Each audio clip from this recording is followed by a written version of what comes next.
తెలంగాణలో ఎమ్మెల్యే కోట ఎమ్మెల్సీ నామినేషన్ల గడువు నేటితో ముగియనుంది. ఏపీలో 5, తెలంగాణలో 5 స్థానాలకు ఎన్నిక జరగనుండగా ఇవాళ నామినేషన్లు దాఖలు చేసేందుకు అభ్యర్థులు సిద్దమయ్యారు. తెలంగాణలో కాంగ్రెస్ నుంచి బరిలోకి అద్దంకి దయాకర్, శంకర్ నాయక్, విజయశాంతి దిగనున్నారు. ఇక బీఆర్ఎస్ అభ్యర్థిగా దాసోజు శ్రవణ్ ను అధినేత కేసీఆర్ ప్రకటించారు.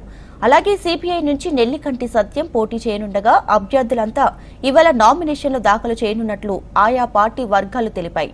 అటు ఏపీలో 5 స్థానాలకు గాను 4 అభ్యర్థుల పేర్లు ఖరారయ్యాయి. ఇప్పటికే జనసేన నుంచి నాగబాబు నామినేషన్ కూడా దాఖలు చేశారు. నిన్న టీడీపీ నుంచి 3 అభ్యర్థులను ఖరారు చేశారు. టీడీపీ అభ్యర్థులుగా కావలి గ్రీష్మ, బీద రవిచంద్ర, బీటీ నాయుడు ఇవాళ నామినేషన్ వేస్తారు. అయితే ఆఖరి క్షణంలో బీజేపీకి 1 సీటు కేటాయిస్తూ టీడీపీ 3 స్థానాల్లో పోటీ చేసేందుకు నిర్ణయం తీసుకుంది. దీంతో బీజేపీ ఇంకా తమ అభ్యర్థిని ఫైనల్ చేయలేదు. ఇవాళ 3 గంటల వరకు మాత్రమే నామినేషన్లకు గడువు ఉండటంతో బీజేపీ హైకమాండ్ ఎవరిని అభ్యర్థిగా ఖరారు చేస్తుందని ఉత్కంఠ నెలకొంది.